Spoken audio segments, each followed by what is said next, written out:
Cena, my one and only brother, my blood. We are a duo forever. 2 years apart in age, 1 year apart in school, and somehow I even had all the same teachers he had growing up. So each year, teachers would meet me and say, "Oh, you're Sina's sister," knowing that they still have to deal with one more Sinbari. Excuse me.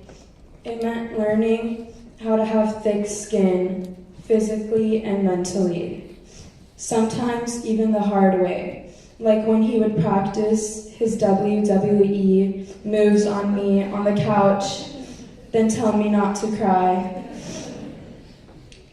But looking back, he wasn't just messing around. He was teaching me how to be strong mentality. He was always me on our parents when they would say no to me. I always knew I had him in my corner, and we were truly a dream team. I am truly grateful and blessed for the bond we shared. Respect was everything to us. From a young age, I was taught to respect my brother, to trust his decisions, even when they didn't fully make sense to me. And I did. I always respected his judgment.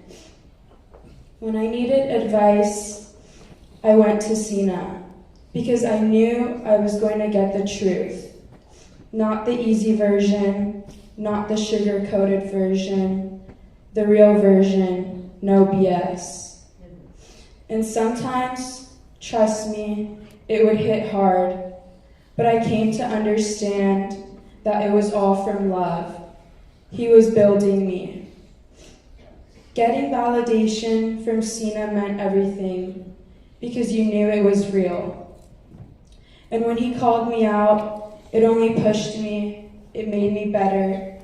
He only fueled me to do more than I think and to never settle. Some of my biggest growth came from those moments, because I trusted him. His heart. That's how strong our love. What made Cena truly special wasn't just the brother he was to me, it was the way he showed up in life. Over the past 4 years, my limits every single day. To keep pushing no matter how hard it gets. To not let your circumstances decide your outcome. Cena showed up to his battle every day with no excuses, with strength, with heart, with purpose. People tell me that I'm strong, but the truth is, for my goals, for everything, that the hardest moments don't break you. Him. We had so many fun on, and he was supposed to, but everything he taught Cena, I thank them, not just from me, but also from Cena. Once-in-a-lifetime opportunities and experiences. The chance to travel the world and to do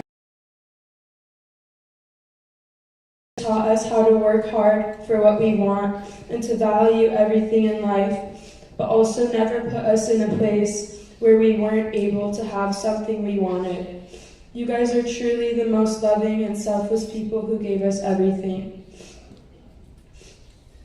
Back to Cena. Thank you for paving the way, for being someone I was proud to follow and will honor till my last breath. The past 4 years changed my life.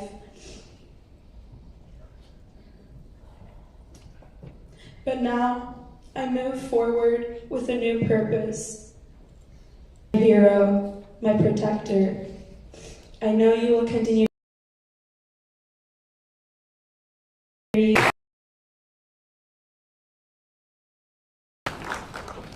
Next we have Arsha speaking. This is Nika's cousin and one of Cena's closest friends. I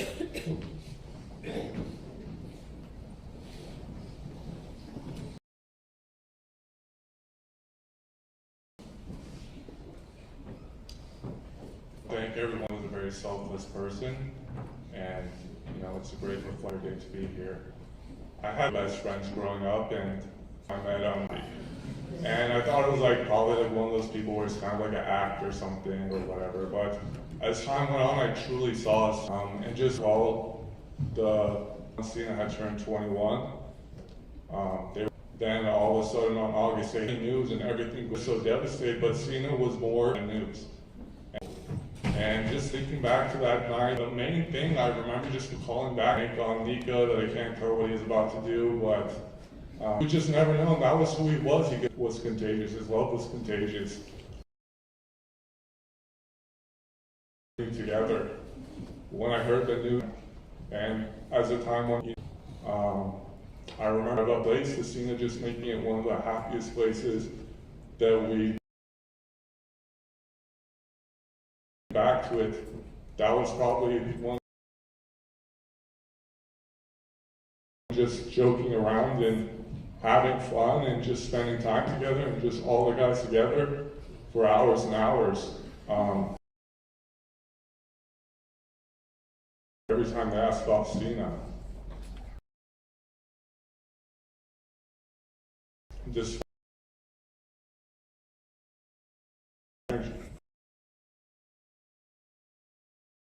when he was battling for his life in those the cancer, he was in a state where anyone would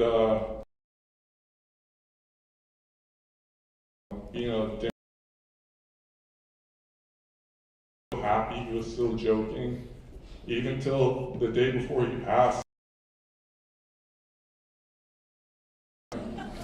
And he just always kept that energy no matter what. Everything, he was just still himself and still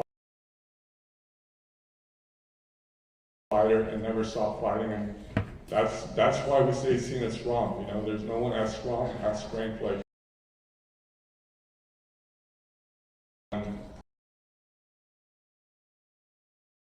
he was weakened and everything was going wrong, going difficult for him and others. I would recall I would show up and I just go to him, really hang out like we used to, and that was fine. I was there just to support him, but still, I was just there to support him. I wanted to be around him. That's it. And I just recall he was so selfless. He would text me, "Hey, I'm so sorry."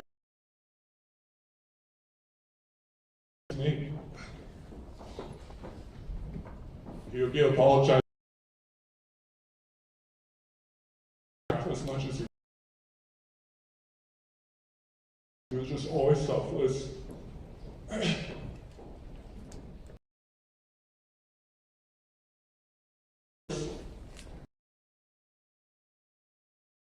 You don't really find people like that. Just that selflessness, that love. I truly believe God takes the best ones, and unfortunately that.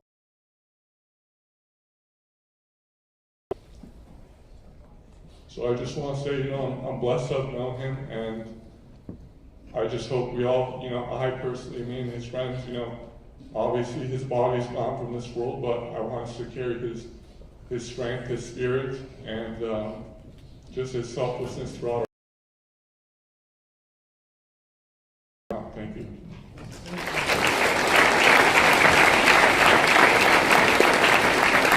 Thank you, Archie. Right now, we're going to pivot slightly and show a video of Cena.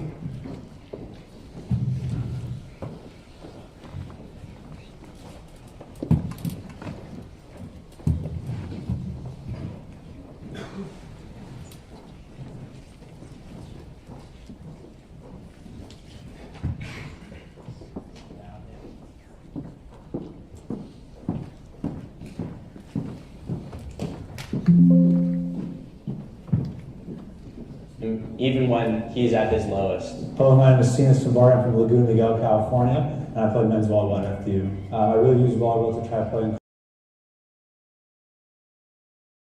level, and it's meant so much to me. And even before,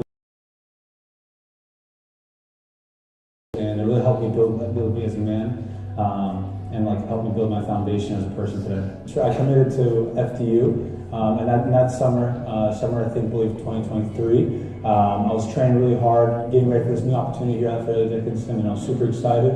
But I had back pain the whole time. But as an athlete, you kind of say, I'll shrug it off, I'll do some mobility, I'll take care of it. 2 weeks before I was supposed to come here, I had my flight booked and everything, and we're super excited, paid registration, everything's going well. Like about 2 weeks or so, it starts getting really bad. So eventually I just went to the emergency room, and right where I went to the emergency room, that's when they started they did some scans, oh, this is it's something serious. They did a biopsy, and they found out it's a rare type of cancer. And then that's where I had to call my coaches and people here at FDU and kind of let them know, hey, this is the situation, I'm not going to be able to come. Be a part of the Knights volleyball program. And he never said, I'm not coming. He said, I'm going to be there. He said, I will be there in 6 months. Unfortunately, he didn't make it in 6 months, but when he did come, it was phenomenal. He was the happiest person I've ever seen to come across the country from California to New Jersey and be happy to be part of the program. Even when I was out there, after he had his chemo, he drove me around and showed me places and picked me up and did things. So he was always being more. He was always giving more than even he had. But there's one thing that ties all these bonds together, and that's the sport of volleyball for him. Coaching, you got to remember that he's fighting for everything. But his drive is different because, hey, I want to play this for me, so I'm going to do everything in my power to make sure that I can do this. This year, unfortunately, he's had to go back every month. So I'm the guy that booked his flight tickets. Okay, if I leave on this time, on this date, I have a fighting chance to play in this match. And to have something to look forward to, I understood how important that was. So. Having him back this year, and seeing him showing up to, Monday morning practice after doing extensive chemotherapy, and he could barely even get out of his bed, he could barely even walk, but he still shows up for us. So if he can do it, why can't everyone else? Cena's already, all his bones are already feeling weary every day, and he's still diving on the floor and bruising himself up more than anyone else. So, I mean, it's just a testament to his heart and his grit. He's worked so hard to get to this spot. Let's make it work. He didn't really hit me until the game was over. I really was I couldn't sleep that night. After I was up till 3, 4 a.m. I just couldn't sleep. Just rethinking it, and because it felt unreal. That experience was in my head for a year, just thinking about coming back and playing and getting a kill, getting hyped on the court. The phone calls that I got afterward were just enormous. The outpouring of affection.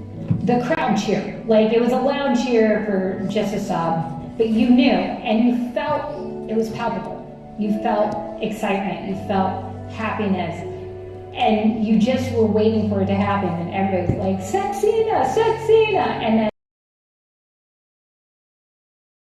euphoria. After the game, I was in tears of emotion, just for everything I went through, and to be here with those guys and with the brotherhood that we have here was really a blessing.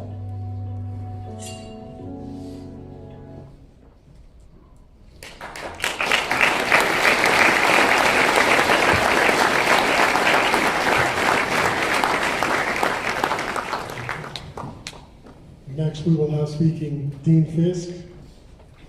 Thank you. Came all this way from UCLA, Dean of Graduate Studies, School of Law.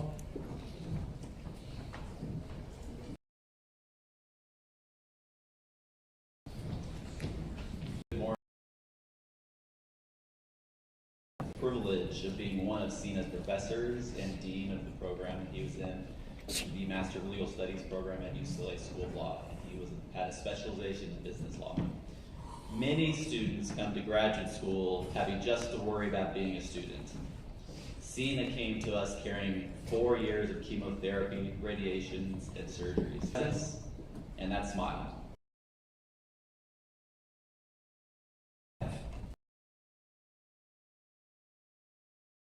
Of seeing about someone's units to complete his master's in a single year. This was not a student coasting. This was someone in the sprint from the time he had. He turned in his work, he engaged, he showed up, even when I can only imagine what showing up cost him physically. There is a detail in his obituary that I keep returning to and was still thinking about what he needed to turn in, always thinking about what's next. That was not obligation. That was Cena. That was a young man who loved the pursuit of something, who found meaning in the striving itself, not just the destination. He was scheduled to walk at graduation this next Friday. In every way that matters, he will walk across that stage. He walked it every single day. He chose to keep going when no one would have blamed him for stopping. What I'll carry with me from knowing Cena is this. He did not compartmentalize his life into the sick part and the normal part. He refused that division entirely. He flew red-eyes from chemotherapy to volleyball practice. He helped the U.S. women's national team. He interned with Make-A-Wish. He enrolled in graduate school. He was all at once, all the time, an athlete, a student, a mentor, a friend, and a force of nature who seemed to understand something most of us spend a lifetime trying to learn. That the life you want doesn't wait for your circumstances to improve. You build it now, in the middle of the hard thing, with whatever you have. Cena, I'm grateful you were in my classroom and in my life, and in the Master of Legal Studies program. I'm grateful for your drive without ever trying to give it. That a life fully lived isn't measured in years. To his family, he spoke of you in the way people speak of their greatest source of strength. You shaped someone extraordinary and remarkable. The volleyball world knew it, his teammates knew it, his classmates knew it, and his professors knew it too. We are all Speak.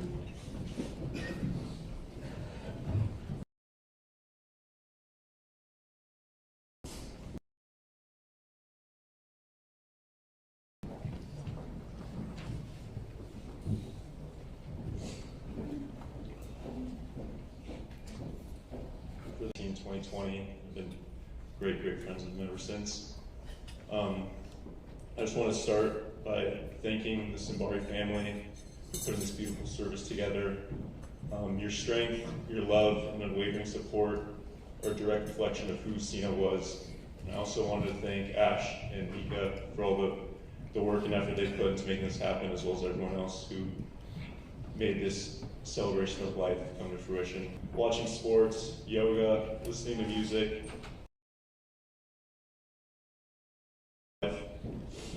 Some of my favorite memories with Cena weren't the big milestones, they were just the little things. Just being around him truly made ordinary moments so much better. For those that know me or have ever played volleyball with and did, I truly bonded over how competitive we both were, how fired up we got for each other, and how we constantly pushed one another to be better. This fire not only translated to the volleyball court, but to everything we did. And that fire was contagious. Ash and Brandon can attest to this. I remember this competitive nature being displayed when one summer I told him he was about to go the entire summer without beating me once in beach volleyball.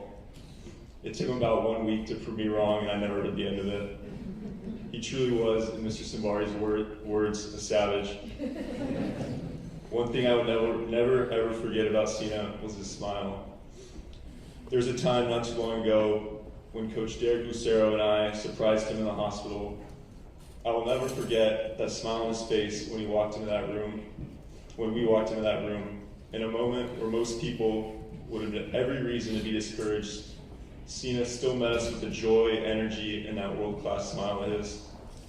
To still have that much passion, love, and positivity during a time like that was truly inspiring. It was noble. and it spoke to exactly who Cena was and how he chose to live his life. That was Cena. He carried himself with a joy that the circumstances could not take away from him. He had a way of making everyone around him feel seen, valued, and loved. He built a community around him. I'm incredibly proud to be a part of it. That community being built on friendship, loyalty, love, and grit. The number of people gathered here today is proof of that impact that he had on this world. Another incredible part of Cena's legacy is the community that he built through Team Cena Strong. What started as just a simple volleyball team that played once a year quickly became something so much bigger. Cena had a gift for bringing people together, teammates, friends, strangers, and supporters alike. I've met so many people through Cena, and I'm eternally grateful for that. The community surrounding that team is a direct reflection of when Cena and I were sitting in his car after a night of hanging out, sat there talking about music and how Stairway to Heaven was considered one of the greatest rock songs ever written. At that time, it was just one of those simple moments between us, listening to music and hanging out per usual. But now that memory means everything more to me, because now when I hear that song, I think of Cena in heaven, whole, at peace, and flourishing in the presence of God. There's a Bible verse in Romans that reminds me of him. Romans 8:38. For I'm convinced that neither death nor life, neither angels nor demons, neither the present nor the future, nor any powers, nor anything else in all creation will be able to separate us from the love of God, for the love of God that is in Jesus Christ our Lord. That verse brings me so much peace because it reminds me that while Cena may not be with us here today, physically, he is now in heaven in the full presence of the God he truly loves, and nothing can separate him from that love. Cena changed my life. He made me a better man, a better friend, a better person. He was more than a friend to me, he was family. And while I miss him for the rest of my life, I know his legacy will live in paradise, brother. Thank you for everything, and Cena Strong. Thank you.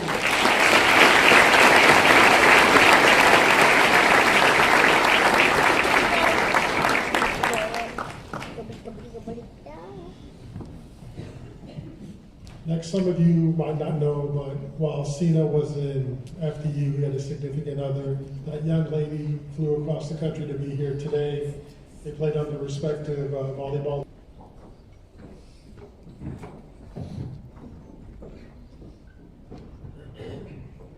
Hi, my name's Emily. Cena and I met at volleyball through FDU. We were both in the men's and women's volleyball team. We became friends almost instantly, and over time we both realized that he had to nap every chance he got trying to show them around the city. The truth is, that night, Cena and I stayed up till girlfriend on November 2nd, 2024. Every night after he did treatments so that he could get to practice the next morning, the first thing he would ask me is, "How are you?" And then he would ask me, "Can we please go get some pizza?" Of course, we went and got pizza every time. Cena was the living definition of a fighter. Each day was his goal to better himself. And when I say the perfect man, I mean he was the perfect man. He had the biggest, most handsome smile that lit up every room he walked into. The love I got to share with Cena was one of a kind. The type of love that comes once in a lifetime. Cena is going to be missed by all of us that he had in all of our lives. Sina Sinbari, you are my fairy tale, my greatest love story, and I promise that I'm going to love you forever. Thank you.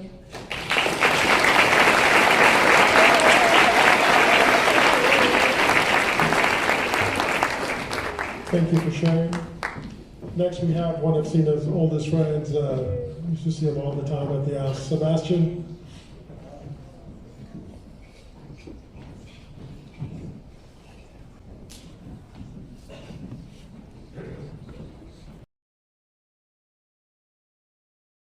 My name is Sebastian Lara. And I know one thing is for sure right now, he's laughing at me because he knows how much I hate public speaking. No matter the circumstance, Cena always found a way to be positive and joyful about literally anything. The night before Cena's first major surgery, our friend Cole and I went to go spend this running around the streets of Westwood, making it hard for me and Cole to keep up with the guy who was having a major surgery the next day. He was just always filled with so much joy. The way Cena cared for people was something that I will always admire. Cena was like a golden retriever. You hang out or play with him one time, you have a friend for life. So many times, Cena would call me about random people or random mutual friends that we had, and many people in this room on the street who were going for.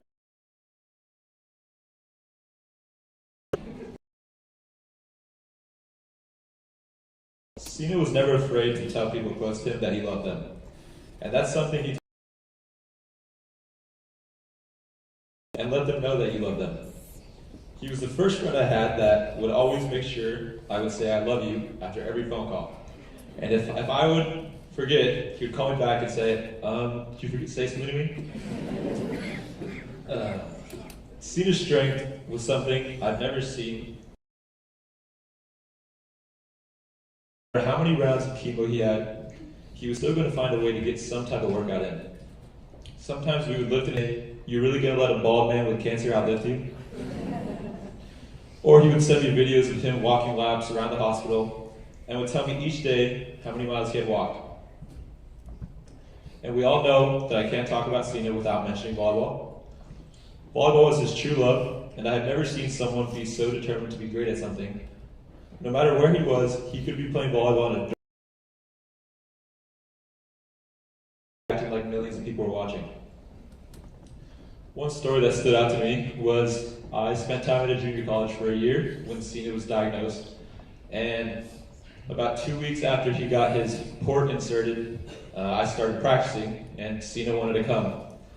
And I remember vividly, because I was really scared, because Kathy, like Sebastian Jean, if he plays volleyball, I'm going to hurt you. And we all know what happens the first thing that happens when we step in that gym. Cena goes to the corner, grabs a ball, starts playing with one of my teammates. I'm like, Cena, like, you can't play, like, you just got your port, just chill for a little bit. He said, okay. 5 minutes later, I see him hitting the ball even harder, playing with someone else. And I'm like, dude, like, you're. And this is the first out where Cena and I will train to get better. But I know through every workout. Lastly, I feel like this is something Cena would want me to tell everybody in here. No matter what you do in life.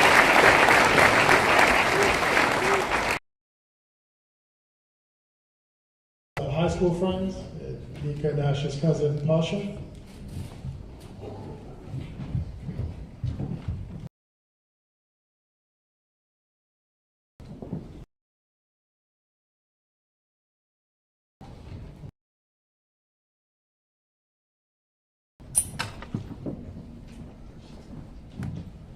Hello. I want to start by reading to me the past couple of weeks.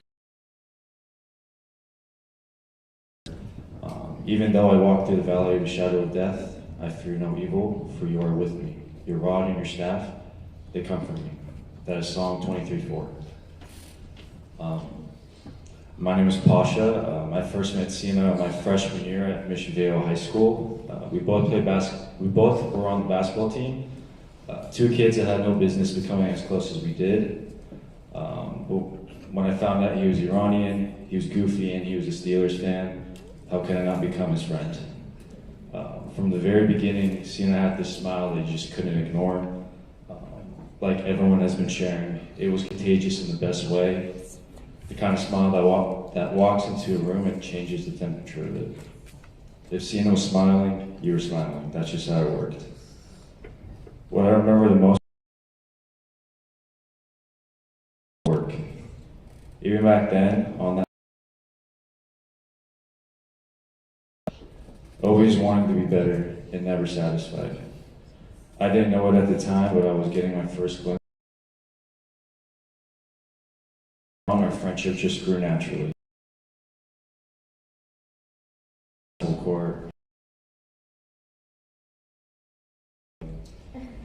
Those memories of us just being kids together are some of the most precious I have. We weren't always together, but that was the thing about Cena. No matter how much time passed, we always picked right back up where we left off. Easy, natural. It wasn't an ordinary friendship. It was a brotherhood that was special and rare. Then volleyball happened, and I mean, volleyball happened. I started seeing him less and less. He was locked in, training, dieting, putting in the work that most people didn't even see. And I'll be honest, at first I didn't fully get it. I was like, where is this guy? What is he doing? And then one day in high school, I see him, long, beautiful hair. Like, I just dream of playing Division I volleyball. Even when we weren't together, we stayed connected. Texting life updates, relationship check-ins, supporting each other through highs and lows, and of course suffering together as Steelers fans year after year, after year, after year. Then the day came I found out about Cena's diagnosis. I remember exactly how I felt. Shook, like the ground shifted. It didn't feel real. And at this point in my life, I was lost, I was wrestling with my faith and unsure of my own direction. And I remember very vividly the first time I went to the hospital to see him. Had just walked completely himself, like nothing changed. Do and what he will do, travel, be with friends and family. I was been saying, the small things are always the most memorable. Negotiations with absolutely zero progress. Meanwhile, we were both sitting at the bottom of the league, but he kept sending those offers and he kept chasing. Finally, October 7th, I say, okay, let's do this. That's it, done. We pulled off the deal and we both climbed from the bottom two to playoff contention. Neither of us won, but we helped each other avoid last place, and that felt like a championship to me. And that's, although that is a small story, it's the small things that mattered to Cena, and that was Cena. Relentless. Nothing ever stopped him. When he committed himself to something, he went and got it. The last thing I want, watching him draw closer to our doubts, our moments of clarity, all the people you chose the call. He chose me for those together. Cena didn't just grow in his own faith. He brought it into the lives of everyone around him and changed them forever. I strive every day to model the faith and the courage that Cena so graciously lived out. Cena was one of one. Every memory I have with him is just a fraction of the memories that exist in this room right now. That's who he was. He gave something real to everyone he met. As I opened, I wanted to end with the same Bible verse I read out. Even though I walk through the valley of the shadow of death, I fear no evil, for you are with me. Your rod and your staff, they comfort me. Psalm 23:4. We love you, Cena. You are the man in the arena. May we honor and carry your legacy forever. We love you, brother. Cena strong. Thank you.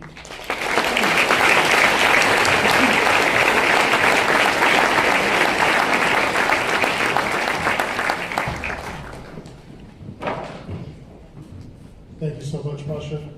I think we have time maybe for one more. Brandon, are you here? Yeah, thank you. When Cena first left,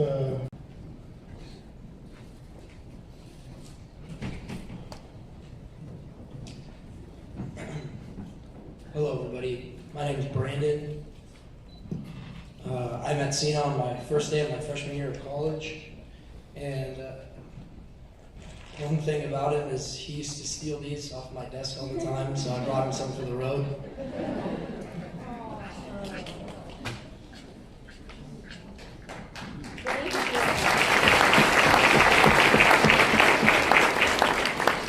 I want to thank the Sinbari family for treating me the way that they have over the years. It's a short time I've known Cena, but I've been very lucky to have been treated the way that I have by their family and for letting me speak here today. I think what I'm going to miss most about my time with Cena is navigating adulthood alongside him. At our age, transitioning from college life into the real world, it can be a lot, but Cena had a rare and special way of making the people around him feel supported and loved through all of it. I think what separated him from so many others was how intentional he was with the people he loved. He was constantly checking in on me. Hey, are you taking care of your body? Did you reach out to that coach yet? Did you already follow up with that internship?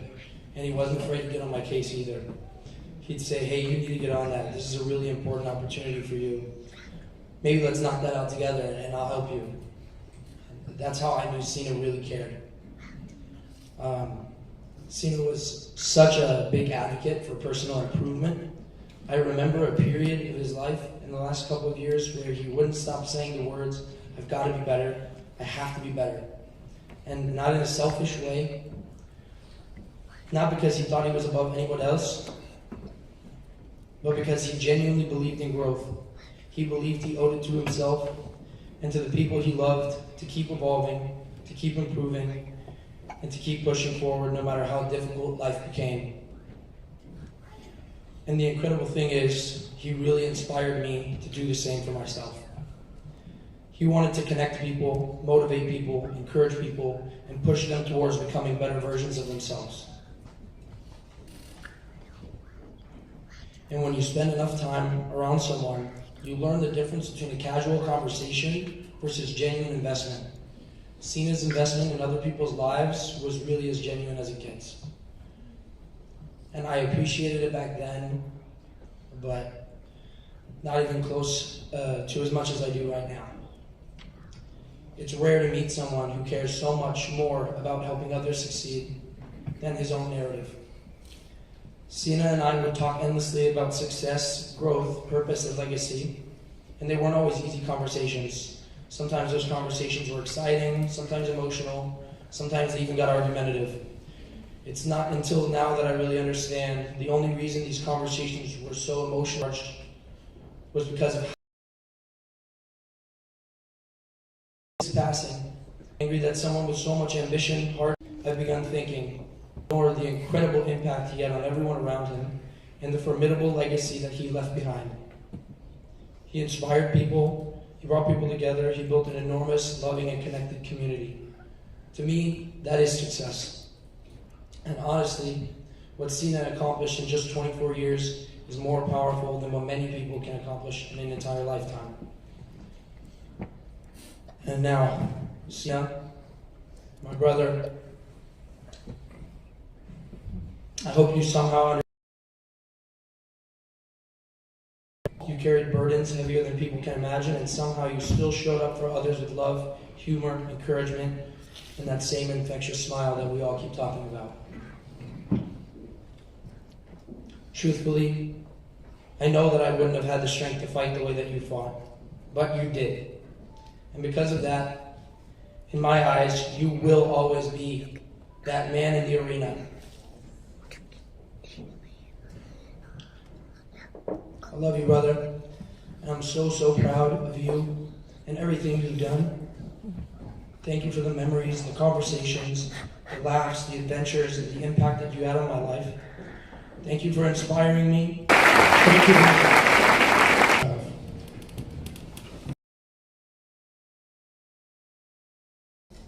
Can you please make your way over here? Thank you, guys. We got to leave this open on this side, please. Oh yeah, sorry. There's one more video as well. I apologize. Just that. Sorry. Okay.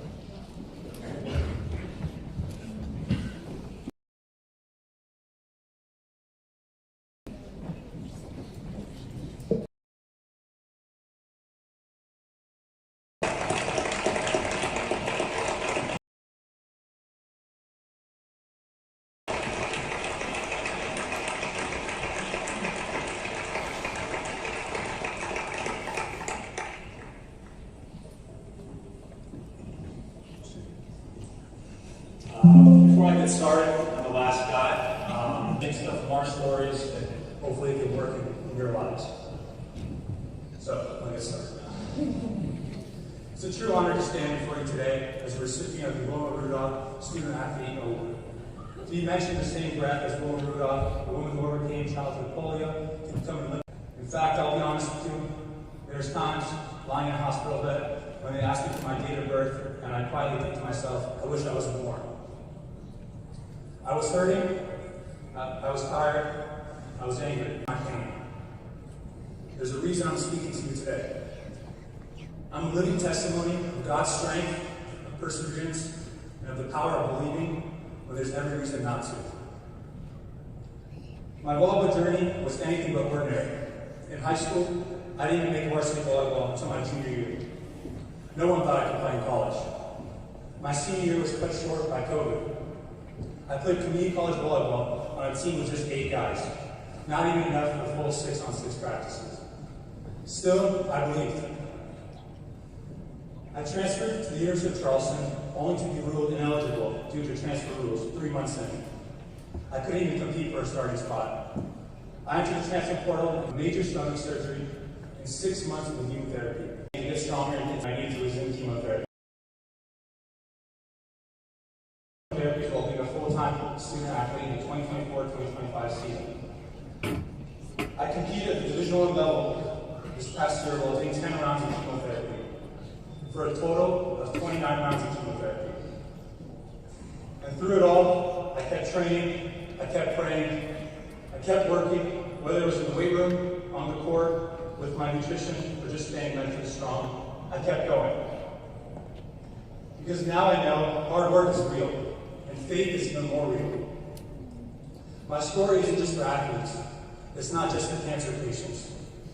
It's for anyone with a dream, a goal, or a fire inside them that says there has to be more. I had every obstacle against me, except for a few things. I never gave up. I had the Lord. I had my family.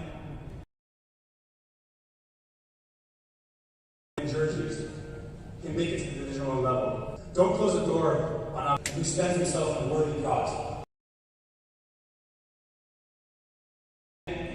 Knows the triumph of high achievement, and who at the worst, if he fails,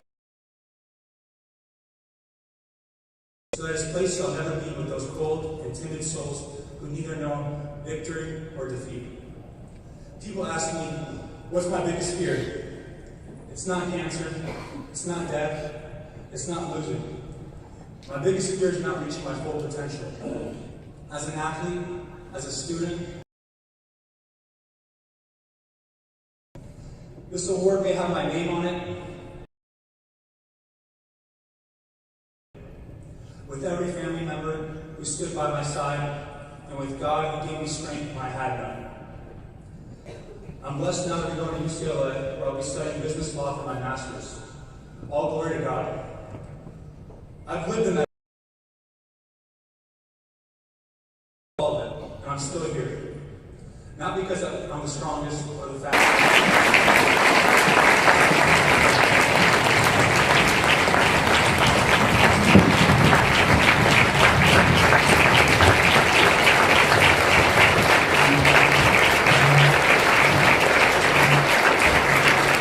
Thank you guys. Thank you, everybody. Can you guys please stay seated for a moment? The memorial team.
people in the back start making their way out, please.